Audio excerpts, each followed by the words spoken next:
Sure. I'm a medical oncology fellow at Fox Chase Cancer Center. Interested in GU oncology, and that's been my research focus. And I was fortunate enough to be able to work on this project with a few other really talented people at Fox Chase, which was published at ASCO this year. So the impetus for this study was really that the field of bladder cancer has really changed over the last 5 years or so. Specifically, we now have immunotherapies which have been approved in the metastatic setting, and the emergence of these checkpoint inhibitors, both PD-1 and PD-L1 inhibitors, have really become a part of the treatment for most patients. And we also have some other active agents in the second line setting.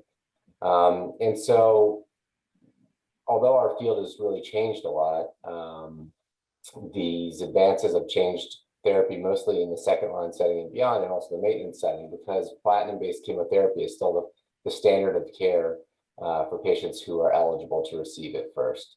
So knowing that, we wanted to look at how these new agents being approved, specifically immunotherapies, might influence how we think about platinum-based chemotherapy. In platinum-based chemotherapy, we have information about the difference between the agents that we use, and the background of the regimens that we use is usually cisplatin or carboplatin. And we have randomized data that suggests that cisplatin is superior to carboplatin.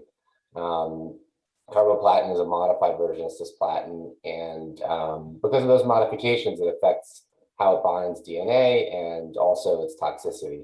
So the data that we have previously shows that cisplatin is superior, and that's both for response rates and overall survival.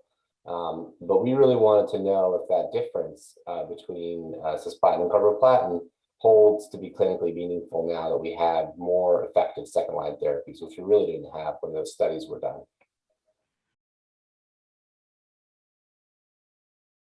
Sure. So this is an observational retrospective cohort study it was really powered by the Flatiron Health database, which is it's a database that's curated from electronic medical records, and is quite large, and it has a large proportion of bladder cancer patients.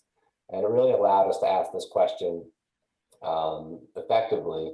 And so what we did is we looked at we really limited our study of this database to the time period where immunotherapy was approved in the second line setting. And then we looked at patients who got first line chemotherapy either with gemcitabine cisplatin or gemcitabine carboplatin, and then went on to get immunotherapy. And we defined that immunotherapy as single agent treatment with a variety of PD-1 and PD-L1 inhibitors that are approved.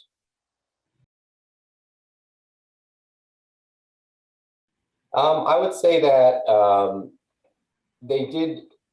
I think the field in general has felt that cisplatin is superior, but there are some limitations to its use based on its toxicity.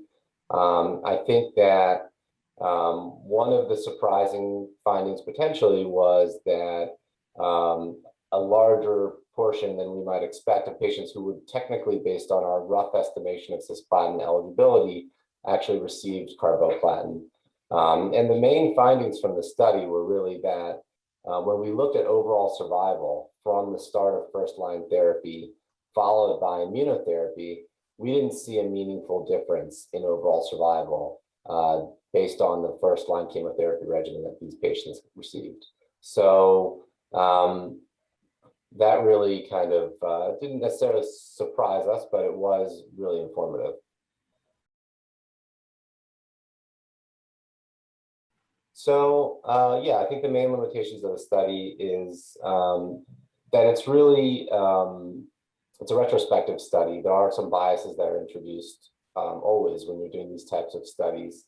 I think one specific potential limitation of this study that's beyond that methodology is that because we were looking at patients who got first-line chemotherapy and then also got second-line immunotherapy, that means that they required a second-line treatment. We do know that there's a small population of patients who get first-line cisplatin who have really durable responses. So if we take that into consideration, we may have not captured that and how that may have biased the results in some way. But we're working on trying to estimate that with this data set for the publication that we're working on now. I think because of the methodology that we just discussed, that it's a retrospective study, I don't think it's necessarily practice changing. But I think that it does give us some kind of numerical approximation of what the magnitude difference is between these two drugs if these patients are able to go on to get second-line treatment. And I think now we have, a combination of clinical trial data, which is a little bit older, and some other clinical trials that, the control arms of clinical trials that were done more recently. We have this real-world data that, in conjunction with clinical experience, really gives us, a more comprehensive data set to talk to our patients and try to help them make the best decisions for them, that take into consideration toxicity and efficacy, and really try to make, help them make the best informed decision that, can optimize their treatment.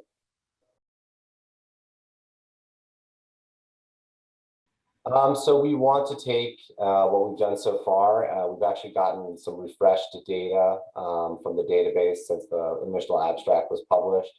And that includes also progression-free survival data. So we're going to put all that together, try to address some of the potential limitations, and put this into kind of the context of what we know from the literature, and publish that hopefully later this year. I just want to thank everybody who worked with me on this.